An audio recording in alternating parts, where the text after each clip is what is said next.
अस्सलाम वालेकुम दोस्तों। कोरलोस ओस्मान के एपिसोड 53 का ट्रेलर जारी हो चुका है और वाकई में ये ट्रेलर बड़ा ही धमाकेदार है। नाजरीन कराम, जैसा कि आप जानते हैं कि पिछली किस्त में उमर साहब और उस्मान साहब की आपसी चपकलशें बहुत हद तक बढ़ गई थीं, जिसका नतीजा ये निकला कि मंगोल और बाज़ंतीन के काई कबीले पर हमले काफ़ी हद तक बढ़ गए थे। अभी तक अगर आपने हमारे चैनल को सब्सक्राइब नहीं किया तो जल्दी से सब्सक्राइब कर लें ताकि मज़ीद आपको इस तरह की रिएक्शन वीडियोज़ मिलती रहें। दोस्तों, जिसका नुकसान जो हुआ बाज़ंतीन और मंगोल के हमलों के बाद, जो नुकसान उठाना पड़ा वो उमर साहब के कबीलों और सिपाहियों की बजाय काई सिपाहियों को उठाना पड़ा।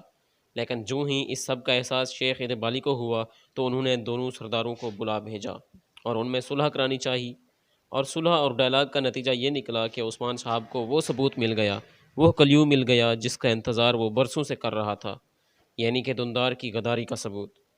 मेरी मुराद वो अंगूठी है जो उमर साहब ने उस्मान को दी, जिसे मलहुन खातून ने इदरीस को मरते वक्त उठाया था। देखें नाजरीन, अब सुलह हो चुकी है। डायलाग का यही तो फ़ायदा होता है। उस्मान ने अंगूठी देखते ही दुंदार का नाम लिया कि गद्दार वही है।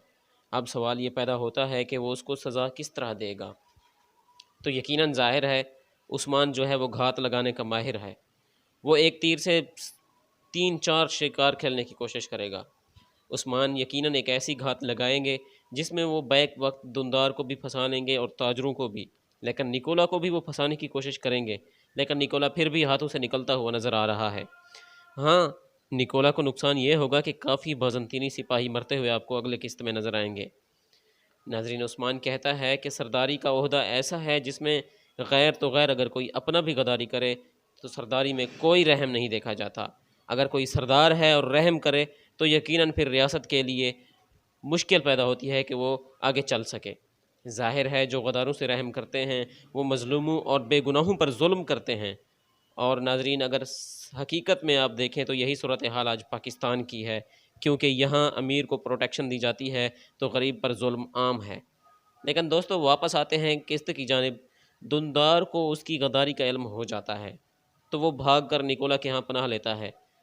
अगर आपको याद हो कि पिछली किस्त में भी आपको देखने को मिले था कि दुंदार अपनी बीवी से कहता है कि हम भाग चलते हैं, तो इसी तरह होता है कि वो भाग कर निकोला के यहाँ पनाह ले लेता है। लेकिन उसका वक़्त आ चुका है और वो अगली 2-3 किस्तों में आपको उसका काम तमाम होता हुआ नज़र आ जाएगा। तो दूसरी तरफ मलहुन खातून है नाजरीन, उसका रवैया इंतहाई नरम हो चुका है। आपको याद होगा कि पिछली किस्त में भी वो अपने पीछे उसने नज़र दौड़ाई थी कि वो क्या थी, कैसे आई थी, उसने कैसा रवैया रखा। लेकिन अब वो उस्मान की अकेले मिन्नत समाजत करती नज़र आती है और अंगूठी और गद्दार तक पहुँचने का एहसास जतलाती नज़र आती है। नाजरीन, अगली किस्त में आपको ठंडे मिजाज वाला गुंदोज़ भी आग के शोले गुलता नज़र आएगा। काफ़ी गुस्से में नज़र आता है और वो निकोला के सामने दुंदार को धाड़ता है। मिलते हैं अगले ट्रेलर में। सब्सक्राइब ज़रूर कीजिएगा हमारे चैनल को और हमें फॉलो भी कीजिएगा। Thanks for watching. अल्लाह हाफिज़।